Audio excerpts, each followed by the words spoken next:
true delight is found in you alone. Your grace, a well too deep to fathom.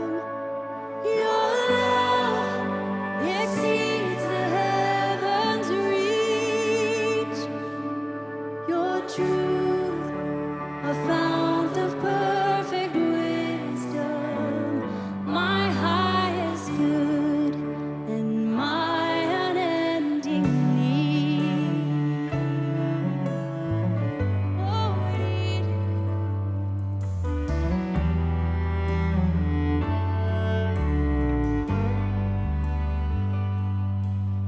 oh Lord, my rock and my redeemer, strong defender of my weary heart, my sword to fight the cruel deceiver, and my shield against his hateful darts.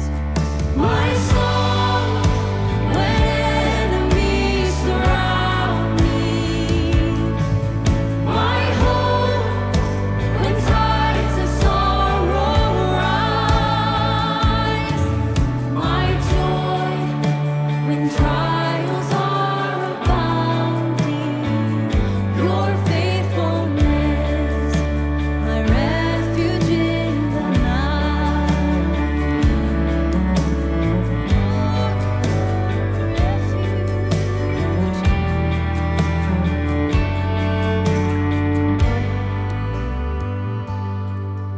Oh Lord, my rock and my redeemer, gracious Savior of my ruined life, my guilt and cross laid on your shoulders.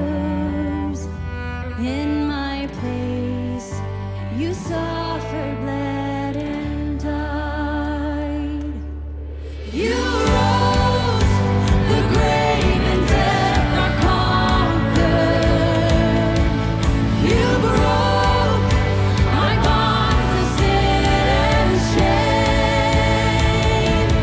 You rose, the grave and death are conquered. You broke my bonds of sin and shame. Oh Lord, my rock and my redeemer, may all my days bring glory to your name. May all my days bring glory to your name.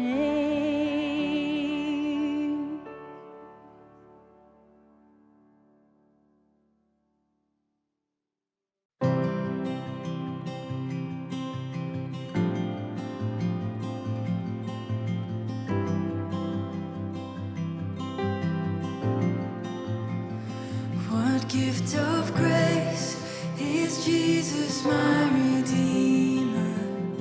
There is no more for heaven now to give.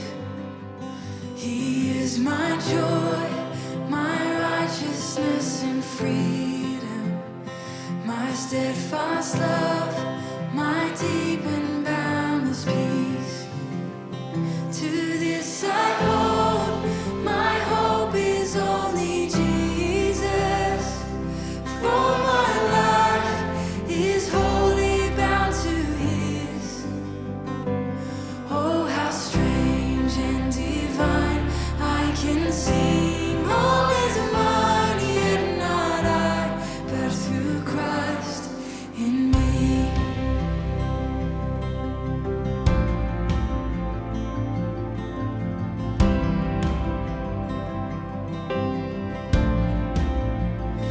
The night is dark, but I am not forsaken. For by my side, the Savior, He will stay. I labor on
Okay, welcome to our live stream. It's very good to be here once again, and hopefully not much longer due to the Supreme Court decision. We'll see. Yes. The elders are actually in the process of talking about the whole process of coming back together, so be aware of that, and information will be forthcoming once we actually know what we can do and what's wise to do. But right now, we're going to spend our time looking at the Word as we have been. We want to remind you to make certain that you're logged in to YouTube, that you're subscribed, you give the thumbs up. Also, that you let us know that you're here. It is an encouragement, especially if you have not commented lately. Just a simple hi, so we know you're here. Don't be afraid to ask questions or even to start discussion within the comments about something. And as we are able to, we will then answer. We always look at the end for any questions. And so it's important that you get them in so that we can acknowledge them. We do have one announcement that we have to give you. It's not real exciting for most of you, but we need to get that piano back up onto the stage now that the reconstruction's all done. I put out a little Facebook notice, and some people had volunteered, but not everyone who mentioned they could do it have responded to that. What we need are about 5 to 6 guys that are in good shape that can help lift the piano up. It literally will take, 15 minutes?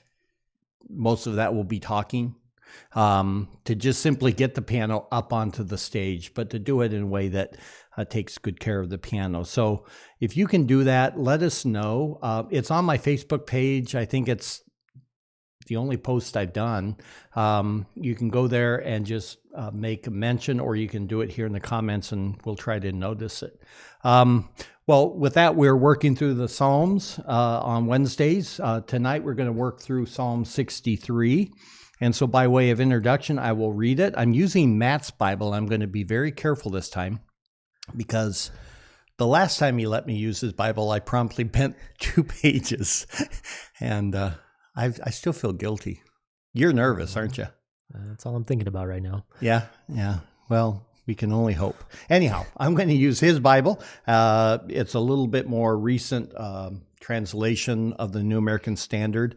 And so I'll read it, and then we will work through the text together, make some comments, and we'll end with application and answer any questions. So Psalm 63, hear now the word of the Lord. O God, you are my God, and I shall seek you earnestly. My soul thirsts for you. My flesh yearns for you, in a dry and weary land where there is no water. Thus I have seen you in the sanctuary, to see your power and your glory, because your loving kindness is better than life. My lips will praise you. So I will bless you as long as I live. I will lift up my hands in your name. My soul is satisfied with marrow and fatness, and my mouth offers praises with joyful lips.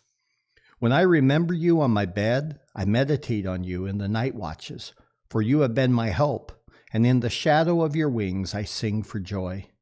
My soul clings to you, your right hand upholds me, but those who seek my life to destroy it will go into the depths of the earth. They will be delivered over to the power of the sword. They will be a prey for foxes, but the king will rejoice in God. Everyone who swears by him will glory, for the mouths of those who speak lies will be stopped. Well, let's pray. So, Father, as we now look at this psalm together, we read it and now we think about it with anticipation. I pray that you would open our eyes to see the wondrous things of your word. Lord, by the power of the Spirit, that you would open our eyes to understand and to see and to glory in the hope that's found in this simple psalm. That you would empower Matt and I to speak well and to be a source of encouragement and enlightenment to the people.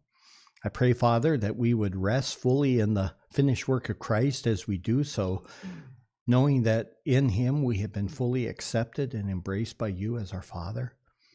And so, Lord, bless this time. Bless the people as they listen in, and encourage the mothers and fathers as they help their kids to pay attention and to consider the words themselves. We thank you, Father, for this, and all that we ask in your Son's name. Amen. Amen. I'm going to give you this back now. Okay. I don't trust myself.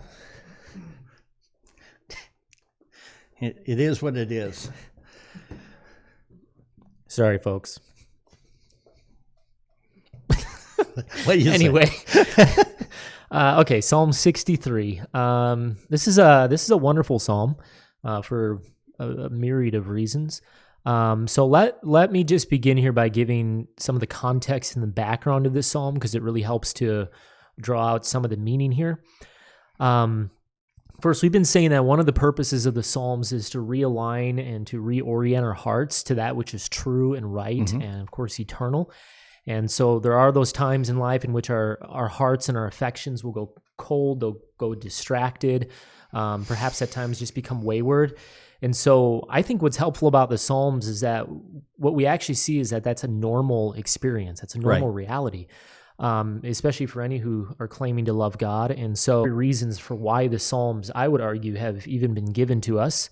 One of the purposes of the Psalms is to just once again put the person and the work and the glory of God on display. And so as we're once again confronted with his majesty and with his purposes, it has this way of realigning our hearts to what his desires are.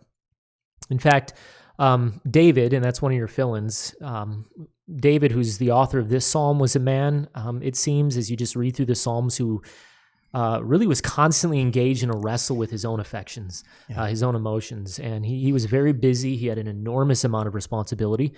In fact, you can almost feel the weight and the burden at times in his writings as to what it meant to lead this important nation. And so he was up, he was down, he was distracted, he was often preoccupied. And so there are many moments in the Psalms where you just see him resolve to set that aside and simply begin to cry out to God to once again become his preeminent delight. And so it's almost like he's just hitting that reset button. Now, the purpose of that is not to abandon his responsibilities. Let me hasten to add that, but it is to remind himself that he is never alone. And that's your fill-in, that he is never alone as he has these responsibilities. And so he was given tremendous responsibility as king of the nation. And so the gravity of that calling was very great. And so when that calling became almost impossible to bear at times, you would see him often just set aside that immediate focus, but so that he could, that his view of God might come back to the center again. And so as he did that, he would once again be compelled toward a faithfulness in this calling of his.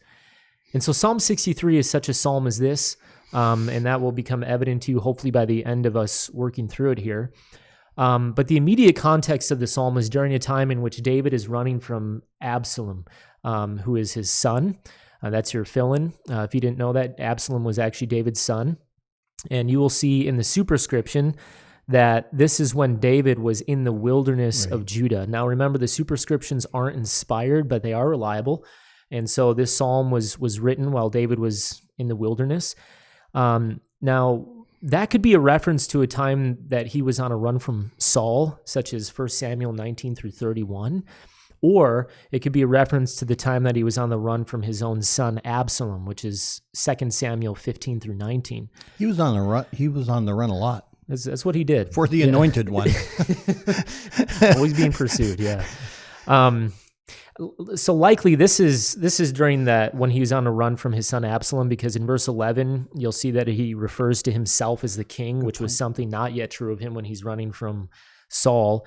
And so if you're familiar with the story, you'll remember that Absalom rebelled against David because he was feeling mistreated. So he became very bitter, very self-focused. And so he wanted the throne. He wanted his own power. And so what he would start to do is he would actually sit at the city gate.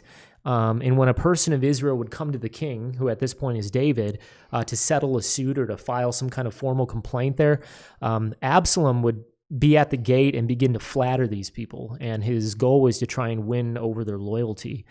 And so he would say things like this, like we see in 2 Samuel 15. This is verses 3 through 4.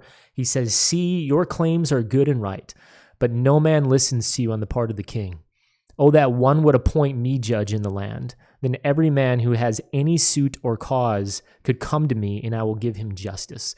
And that to me just sounds like modern day politicians. Yeah, it hasn't changed a bit, has it? Yeah, and I immediately thought how there truly is nothing new under the sun. Right, and everyone who's not in power is informing everybody, if you vote for me, then I'll make all of your dreams come true. Yep. Yeah, very true. Yeah, Good point. Preying on their difficulties. And then, so in verse 5, it says this, it says, and when a man came near to prostrate himself before him, speaking of Absalom, he would put out his hand and take hold of him and kiss him. So this is flattery of a very high order. It was a false sense of care and concern for these people. And so in verse 6, it then says, and in this manner, Absalom dealt with all Israel who came to the king for judgment. And so Absalom stole away the hearts of the men of Israel. And so this bitter man just starts politicking. He starts flattering. He is secretly usurping the true king to gather his own loyalty. And so by the time we get to verse 12, it then says these words, and the conspiracy was strong, for the people increased continually with Absalom. Then a messenger came to David, saying, the hearts of the men of Israel are now with Absalom. So David said to all his servants who were with him at Jerusalem, arise and let us flee, for otherwise none of us will escape from Absalom. Go in haste, or he will overtake us quickly and bring down calamity on us, that's the word evil, and strike the city with the edge of the sword. And so it's at this point then in which David and his loyal men now flee into the wilderness of Judea. And so he's now thirsty, he's hungry, he's perhaps confused, perhaps righteously angry. And so he now puts his pen to parchment, so to speak, and pens this psalm now under the inspiration of the Spirit in this circumstance. That makes it really, that just strikes me because, I can imagine myself in the wilderness. I'm the true king. My son has stabbed me in the back. I'm fleeing. And now I'm going to write a psalm? I don't think so. Imprecatory psalm is what you're writing. I'm doing an imprecation. You're right. But, and so that's what makes this such an amazing psalm, what he says. What he actually does. So it's important that people keep that in mind, that, that this is the context in which he's writing it. And yeah, absolutely. It just sits you back and says, I really need to grow. Yes. And so actually what we're given here is a psalm that reflects how a man after God's own heart thinks, which is what David was, and how a man after God's own heart preaches to himself in times of great distress and injustice and perhaps even confusion at what in the world God is doing. And so what we're going to see is that in the midst of this distress, and this is the point of the psalm, all that David cares about is God. That's it. God is his source. God is his strength. And so what he does is simply remember the character and the faithfulness of his God. And why? Well, verse 8, so that his soul might cling to him alone. And so this is a psalm of resolve. That's your next fill-in. It is a psalm of resolve. He simply remembers God. He remembers God's promises. And so he now preaches to his soul in this psalm that he will resolve to be satisfied in God alone. And so despite everything going really, really bad for him, he knows that God is sufficient. He knows he is sufficient, and primarily because he knows that God will indeed set all things right. And so what we're going to see here is the passion of a man whose heart is truly for God, where in the midst of what seems like he's losing just about everything, God is still his delight, and because he knows that God is the highest possible good. And so that's the basic background of the psalm and the occasion now for why he's writing this. And so we're going to see it break down into 4 basic parts, which will control our outline for tonight. And so we're going to see David's desperation in verses 1 through 2. We'll see David's determination in verses 3 through 5. We'll see David's dependence in verses 6 through 8, and then David's deliverance in 9 through 11. And once again, we all pause in awe over your ability to alliterate. Man, I got 2 Ds on each of those. I know. It's impressive. And then there's mine, this stumbling, wandering outline. I don't even try because I can't. I bow to you at this point. And fortunately, you're a man of such humility that, well, yeah, anyhow. I learned from the one who wrote the book. That's true. Okay, so the first point, and this is, again, a fill in the blank, and you're going to have to help the kids because they're going to fill in the main outline points, and they're a little bit bigger words, but they're not hard words. So the next fill in the blank is our first point, David's desperation, which is verses 1 and 2. Let me read those again. He says, "O God, you are my God. I shall seek you earnestly. My soul thirsts for you. My flesh yearns for you. In a dry and weary land where there is no water, Thus I have seen you in the sanctuary to see your power and your glory. All right, so the first thing that should stand out is how personal these words are. So notice that. He says, "Oh God, you are," and the next fill in, "you are my God." And this is important for you to notice. It means this is very personal for David. It's a personal relationship, not merely because he's a creature and God is a creator, but rather it's a personal relationship of God because God has made covenant with him. And that's going to be very important. You're going to see that in just a bit. So this is emphasizing actually God's immanence rather than his transcendence, meaning God is near to him through this covenant rather than one of the great trials of his life. And yet the truth that will refresh his soul is when he thinks of the fact that the living God is actually his God. So just consider that in your own life. And so he knows that God has not abandoned him. He understands that the presence of a trial is not the mark that he's forgotten by God, but rather the presence of a trial actually gives him an opportunity to once again reflect on the nature of his relationship to the eternal God. And so, notice, he cries out with a genuine longing and passion for the true desire of his heart. He has a God who sits in heaven, but he is also David's God. And so remember, he is in the middle of the wilderness. He's hungry, he's thirsty, he's in fear for his life, and yet the singular desire of his heart is actually for God alone. That's all he wants. And so he's not longing for the throne. He's not looking for pity from God or from people. He's not even longing for the loyalty of the people. In fact, he's not even longing for a restored relationship with a very bitter son.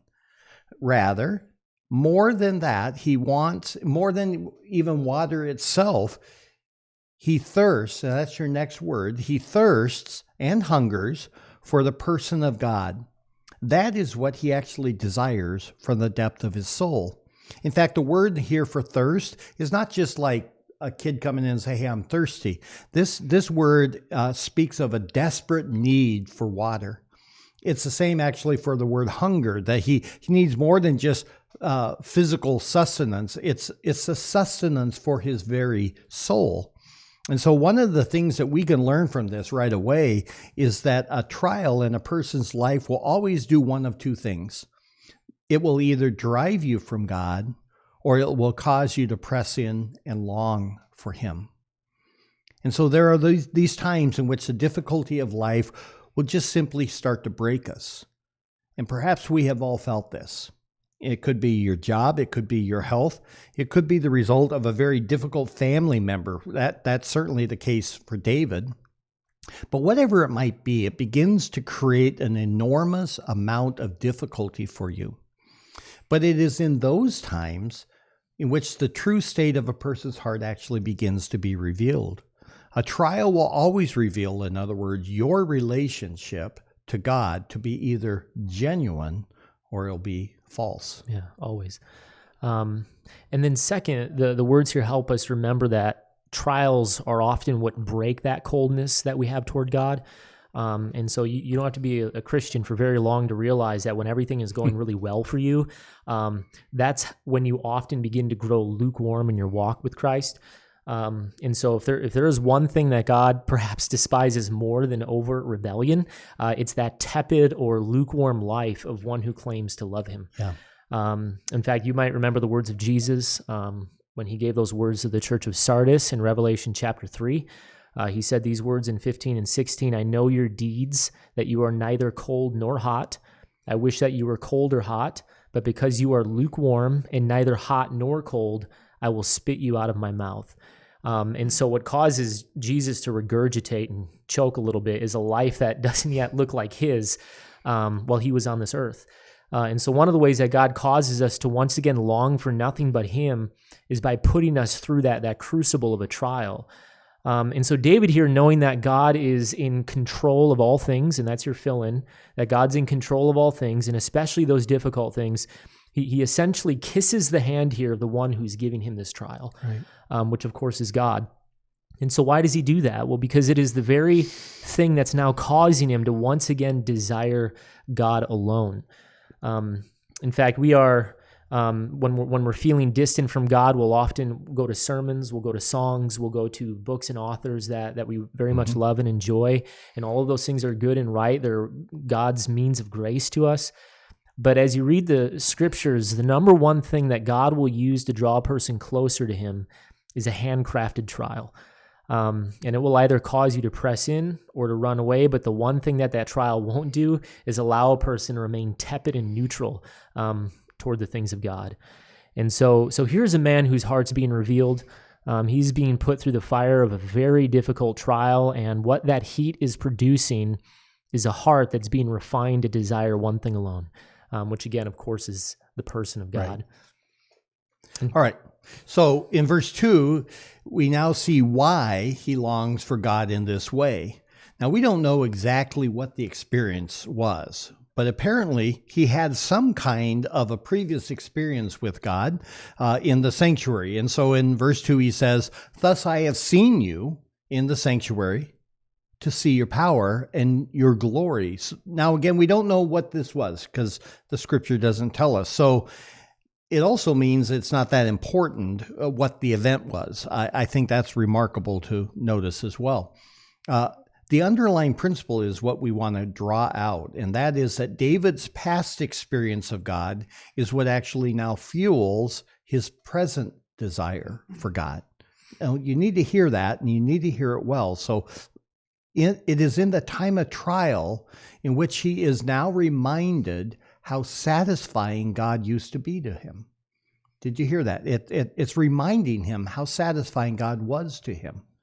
And so perhaps he has become too enamored with his position as king. You can certainly see how that could happen. Perhaps he's starting to idolize the loyalty of his people. Perhaps he was beginning to love his position and power. We simply don't know. But what we do know is that he is being stripped of all that now, and he is once again being left with nothing but God. And that sounds painful and harsh, but actually it's good. Yeah.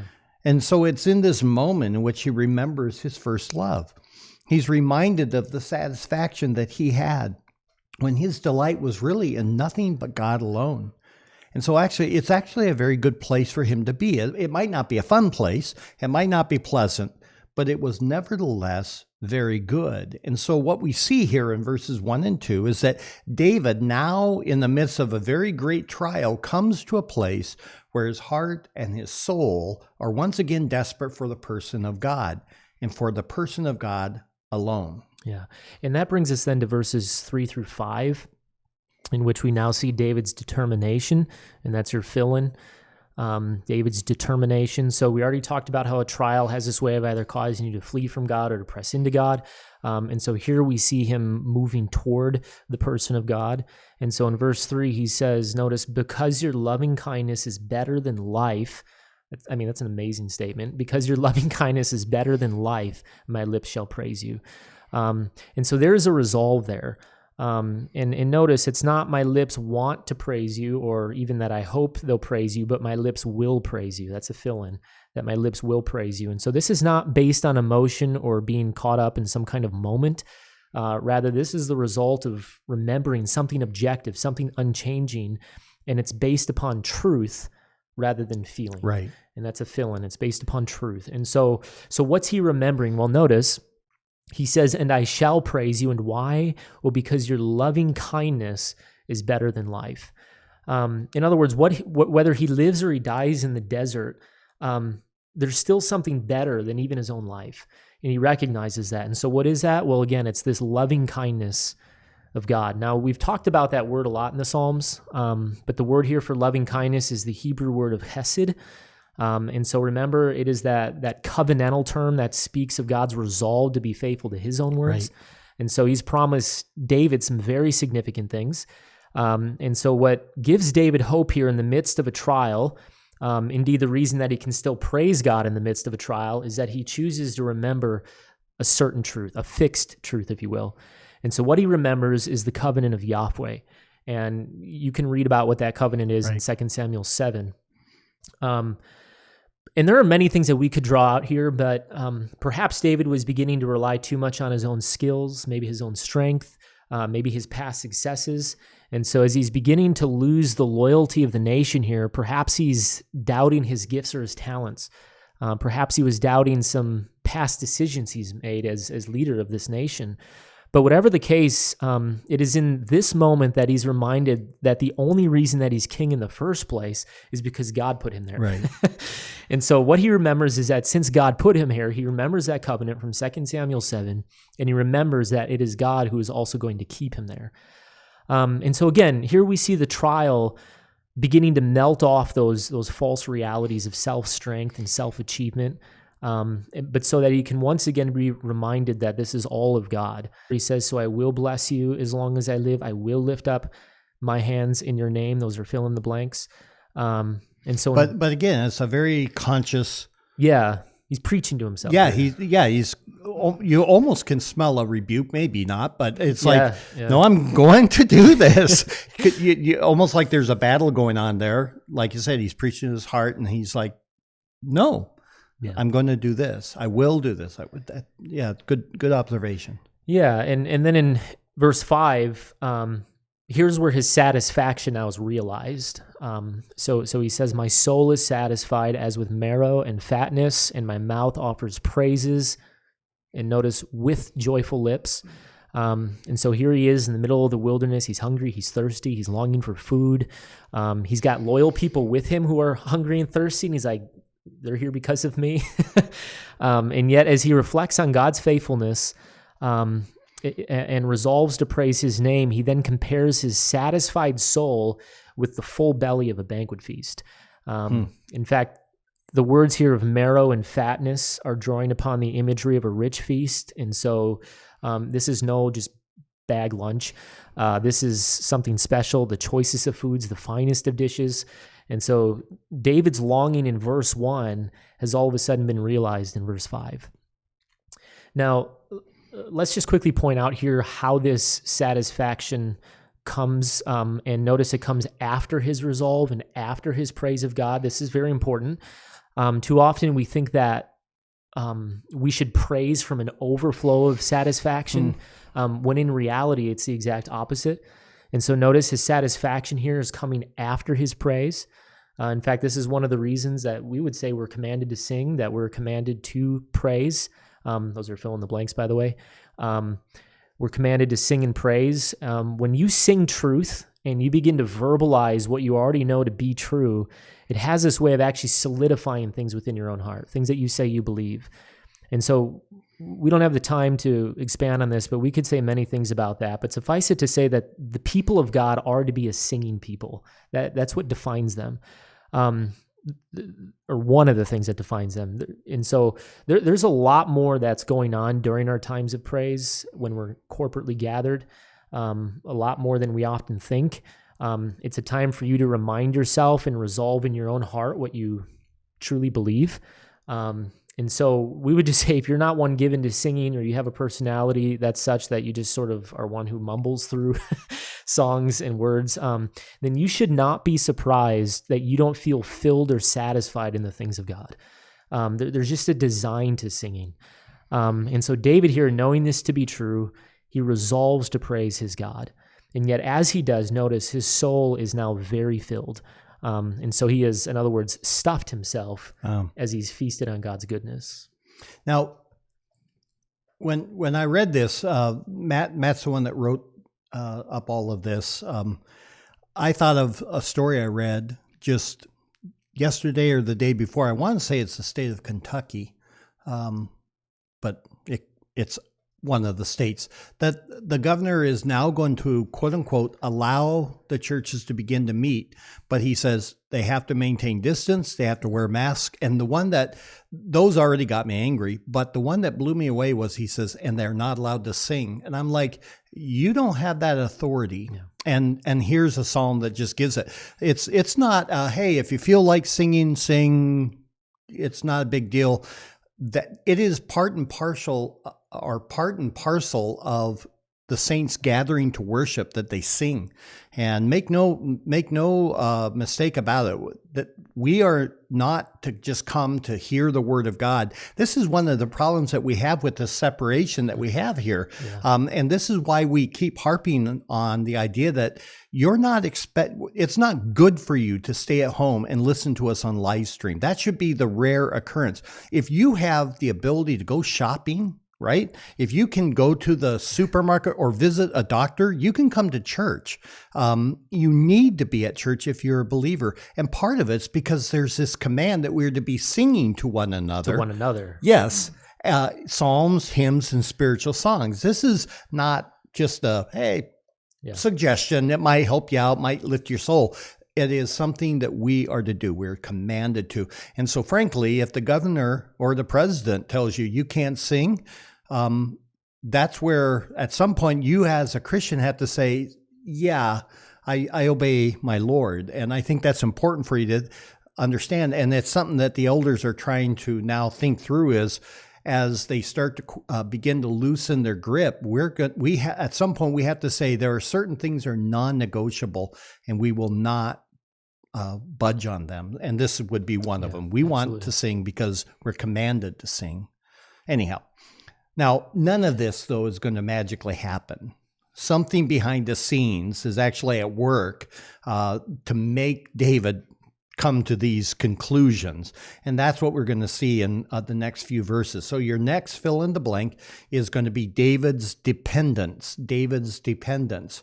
And I learned something that you can spell it with a A-N-C-E or an E-N-C-E. It's either one. I'm like, So however you want to spell it, we don't really care, but that's your fill in the blank, kids. And it's in verses 6 through 8. Now in here, what we're going to see is the mark of one whose heart has a singular focus and a singular dependence upon God alone.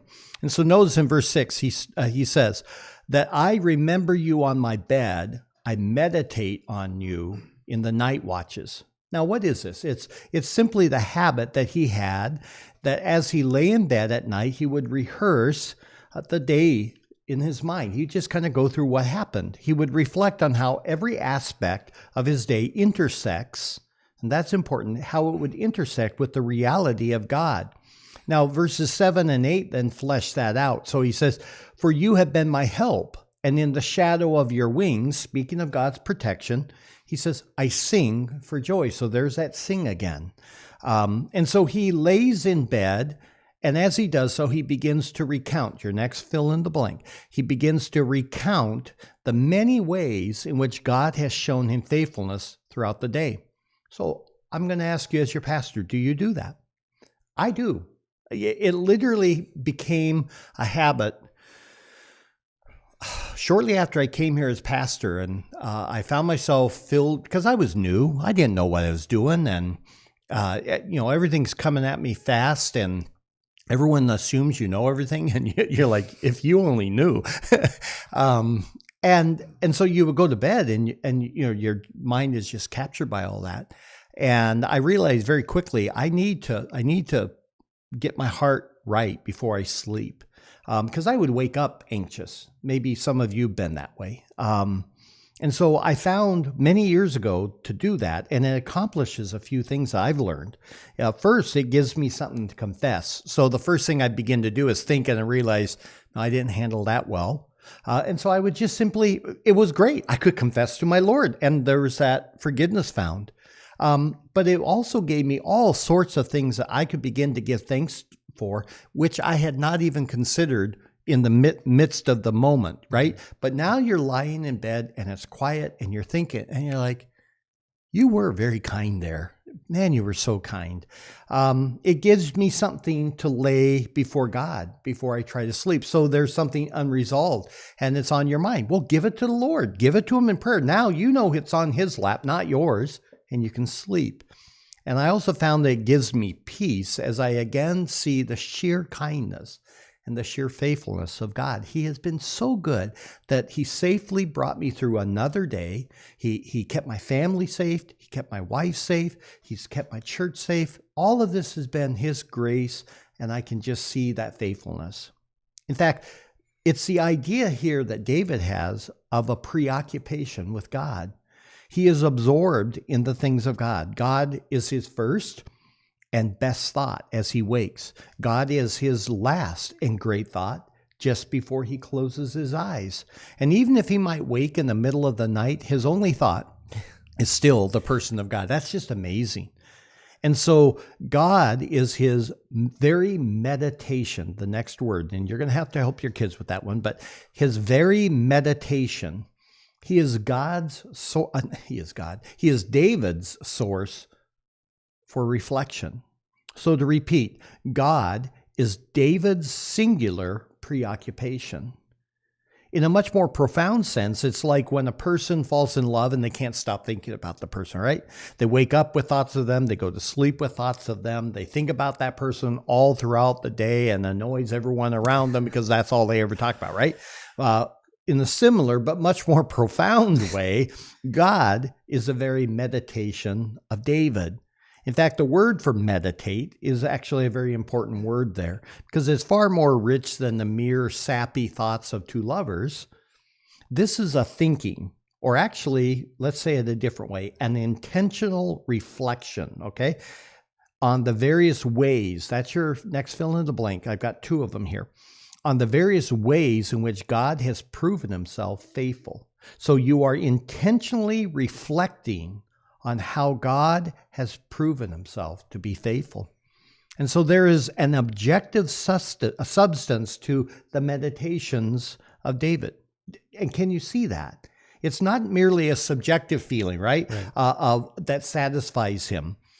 It's based upon a very objective reality of God's absolute faithfulness. And so David's mind is preoccupied with the person and the faithfulness of God. Notice it leads him now in verse 7 at the end to sing for joy. Now remember, David is in the midst of a trial. Your next fill in the blank. He's in the midst of a trial with all this. Yeah. And so this is not easy. He's been stripped of many things for the time being. And yet he has done what he has, and here's a key word here, he has trained his mind to do. It's to not focus on the difficulty. And boy, if we could just teach some people that, right? Yeah. Don't train your mind to think about the problem, but to focus on the many blessings in the midst of the difficulty. That's what he taught himself. And that's such an important distinction. In fact, as hard as the trial is, and this trial is far more difficult than what most of us have ever experienced, he still has his life. He still has his breath. More importantly, he still has knowledge of God's covenantal promise to him. Remember, that's what's meant by the term loving kindness in verse 3. It's even better than life. Yeah. So whatever else matters, God has made covenant with him. So this is a man whose only good is a person of God himself. And so he has set the faithfulness of God before his eyes, and what it produces are these songs of joy. In fact, notice he says in verse 8, my soul clings to you, and your right hand, it upholds me.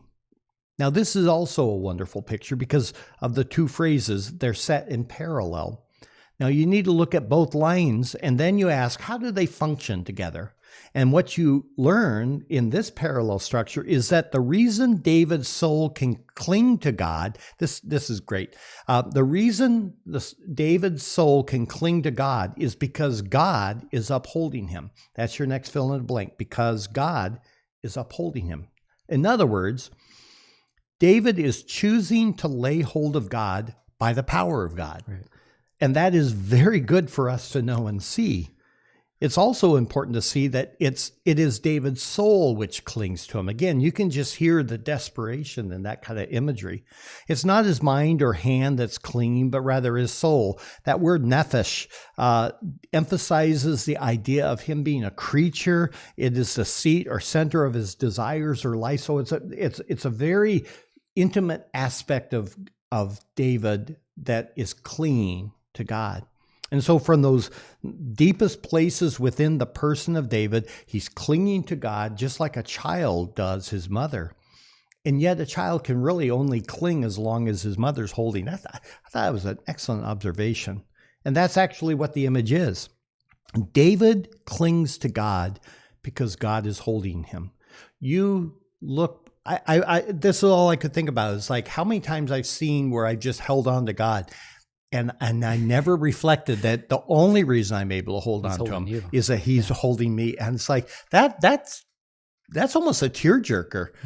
You can't lose because the omnipotent God is holding you, and that's why you hold on to him. And so you can't even become arrogant about the fact I've stayed faithful to you, Lord, because I've been faithful to you, is what his response would be. It's like, so you can just give thanks. And again, what's encouraging is in the midst of those hard times, your faith in God's not up to you. Right. He gives it to you. It's a gift. Yeah. It's just so you humbling. have to conjure it up from. Yeah. You're not trying to gin it and make it, and I could do this. It's God just graciously is just feeding it to you, and then you hold on tight. So it's a wonderful picture of a man whose trial has actually caused him to press into the person of God. And I want to repeat that. It's caused him, this trial, to actually press into the person of God, not shy away. And so what we would ask in light of this psalm is just think about your last trial. How did you respond? Was it something that caused you to forsake all things and desire nothing but the person of God alone? Or did it cause you to grumble and find fault? Did it perhaps cause you to doubt the faithfulness of God? Or is it causing you to press into the person of God? This is another reason why you want to go to bed at night, every night, and just think about these things. Because again, it gives you that chance to resolve those things before they start to take root and grow, right? Well, if there's one thing we can learn from David in this whole psalm, it is that his joy in God, it does not come from his present circumstances. That's clear. I mean, he's hiding. But it comes from meditating upon the past faithfulness of God. And that is so important. And that's what a trial was really designed to do. Yeah. Past faithfulness is your means for future confidence that God will sustain. Which is another reason why then we have the whole Bible and why it's such a blessing. We can look upon all of these times of God's faithfulness and say, he's always been faithful. I will yet praise him. I will yet cling to him because he's a faithful God. Yeah. So after that whole process, we then come to verses 9 through 11, which we now see David's deliverance. And that's your fill-in, David's deliverance. And so what David is doing here is he's now remembering rightly the covenant that God made with him. And so he remembers that God will never let the enemy stand against God, or God will never let the enemy stand even against God's anointed, which in this case is David. And so he says in verse 9, but those who seek my life to destroy it will go to the depths of the earth. There's a lot of confidence in that statement. They will be delivered over to the power of the sword. They will be prey for foxes. But the king, speaking of himself, will rejoice in God, and everyone who swears by him will glory, for the mouth of those who speak lies will be stopped. And so in the middle of the wilderness here, along with the many who have shown loyalty to David, here he is reflecting on the fact that a day is soon to come in which he and his men with him are going to return to the sanctuary to once again rejoice in God. Right. And so with that, of course, the enemy will not last. That's your fill-in. And so God, why does he have such confidence? Well, because God has promised that defeat, again, in that covenant in 2 Samuel 7. So he's just remembering what God has said to him. And so as bad as his present circumstance might appear and feel, David still knows his God. He knows his faithfulness. He knows his character. He's seen it. And so he knows that God will destroy the wicked and the liar. That's your fill-in. He'll destroy the wicked and the liar, speaking here likely of Absalom, who's now worked his lies to manipulate the people. Hey, what's interesting, though, is he is likely talking about Absalom, and he calls him wicked and liar, but when Absalom dies, he weeps. He's still a father, right? Yeah. But he doesn't shy from calling him what he is. No. Anyhow, it's not in our script. I'm just thinking, he understands what he is, and yet he's also still father and weeps over his son. Yeah. And so with all that, though, David here, what is he doing? He's making God his only, and that's key, that word. He's making him his only source of delight by preaching to himself the truth of who God is, what God has promised. And so what David has done here is he has not wasted his trial, right? He did not let the situation cause his heart to turn from God, which is what trials do in so many people's lives. But instead, he's used it as an opportunity to reorient his soul upon the only thing that could truly satisfy it. So with that being the psalm, let us just give some concluding remarks on this. We would say, first of all, the one who truly loves God will always prioritize God. I'll say it again. The one who truly loves God will always prioritize God. To say it a little bit differently, if you love God, then you must learn to consider God first in all things. And that's a fill-in. You must consider God first in all things. And so this is the very first lesson that we can learn. In fact, if you notice in verse 1, where David says, "And I will seek you earnestly," some translations translate the word earnestly there as early. In fact, it's a word that's often used to speak of a time early in the morning. And so in the context here, the point is not to say that he seeks God early in the morning, though that might be implied, but rather it's being used here in a more metaphorical sense. And so it's the idea of God being his preeminent priority before anything else in life. That's the point. In fact, I would say he's being very faithful to that thing in Deuteronomy 6 where it says, "You shall love the Lord your God with all your heart, soul, and might." And so here's how David will say it in other places. Psalm 42, 1-2. "As the deer pants for the water, so my soul longs for you, O God. My soul thirsts for God, for the living God.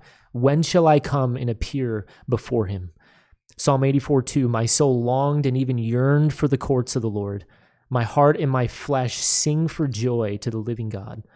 Psalm 143 and verse 6, "I stretch out my hands to you. My soul longs for you as a land that is parched." And so you can hear the angst in his soul in these passages. There's a deprivation within his heart. And so until that's filled with the person of God, he remains in some way incomplete.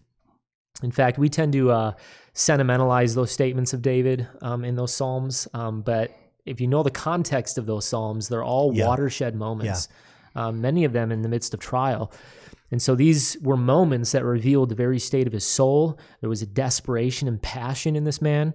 In fact, we would say that this is in fact the mark of one whose heart and soul and affections have been truly captured by a singular craving for God alone. It is a person that knows unless they have God, then they have nothing. Right. They have nothing. In fact, just to drive that home a little bit further, this word yearn here in verse 1, "of my flesh yearns for you," is the Hebrew word for faint. Sometimes it's translated that way.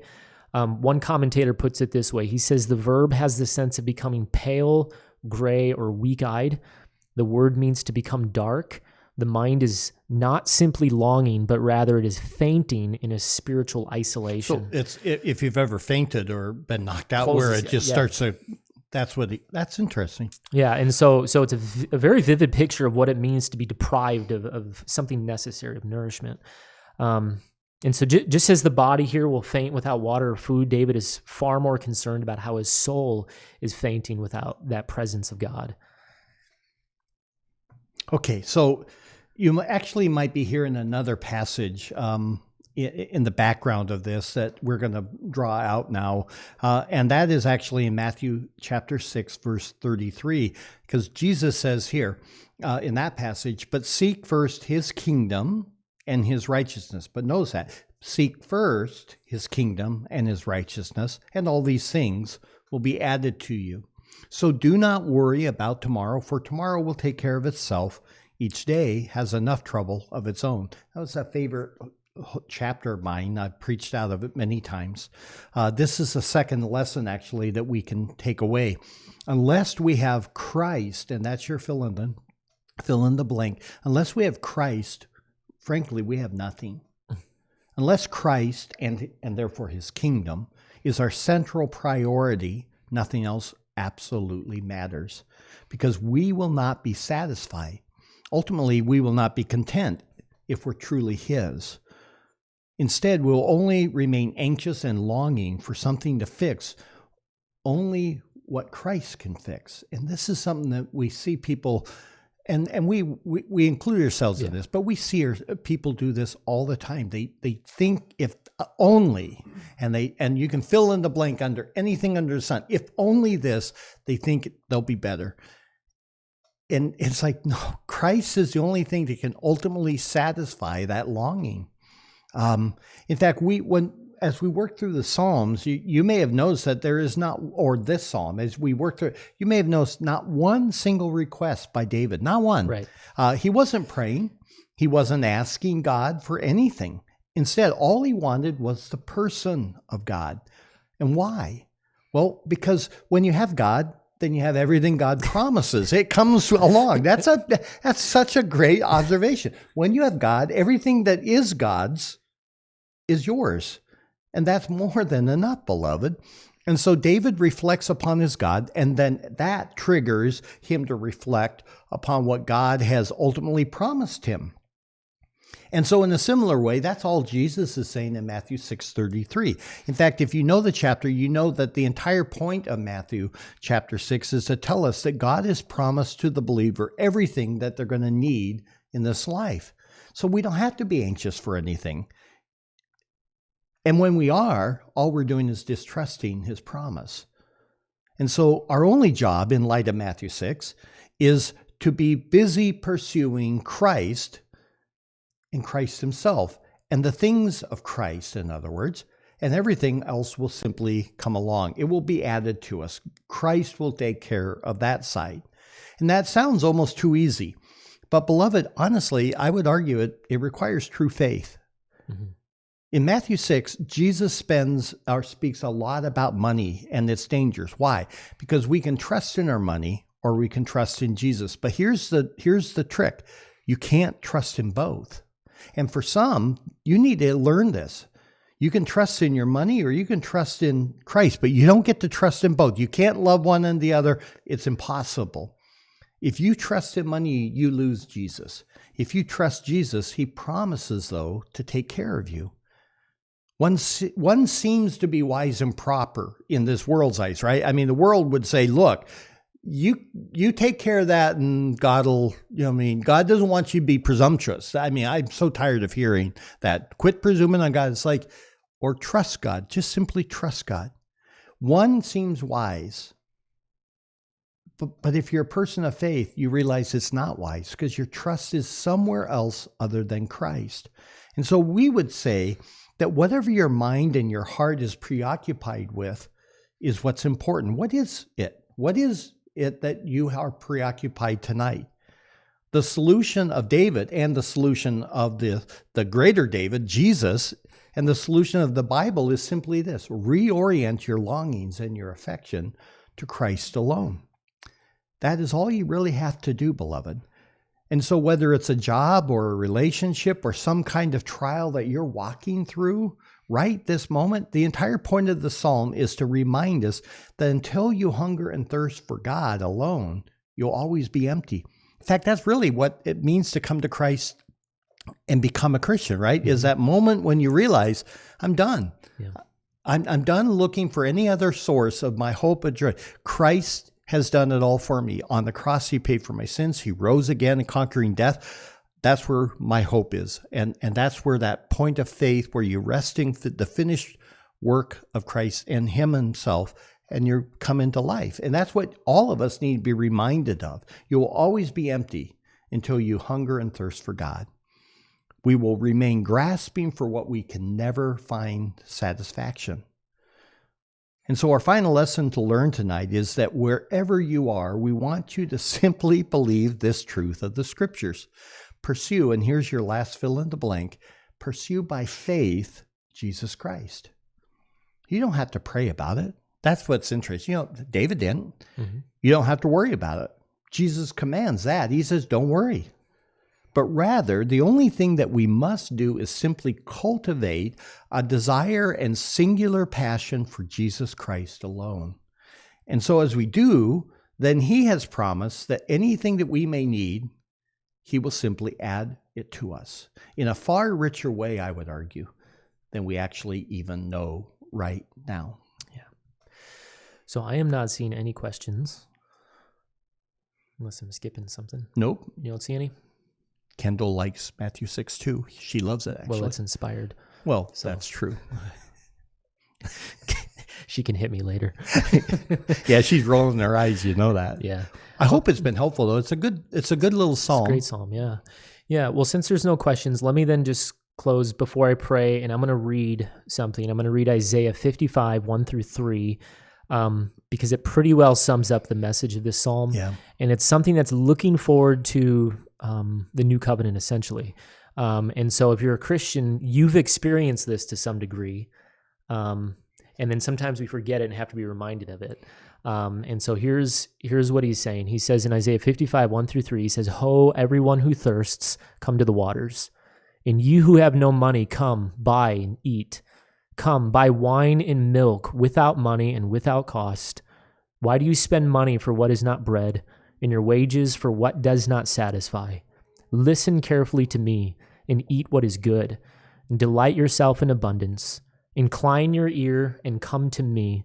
Listen that you may live, and I will make an everlasting covenant with you according to the faithful mercies shown to David." Amen. And he was shown many faithful things. Yeah. So let me pray.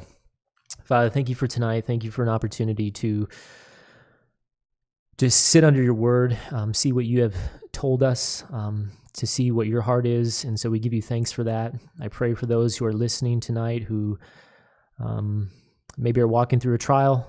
Maybe they're finding their desire or searching for satisfaction in something else. Would you use this psalm to simply remind them that true satisfaction is found in you and you alone, and that you are completely sufficient for what their heart desires? And so I ask by the power of your Spirit that you would apply that truth, and that they might be reminded of this often as they live their life this week. In Jesus' name I pray. Amen. And may the Lord bless you.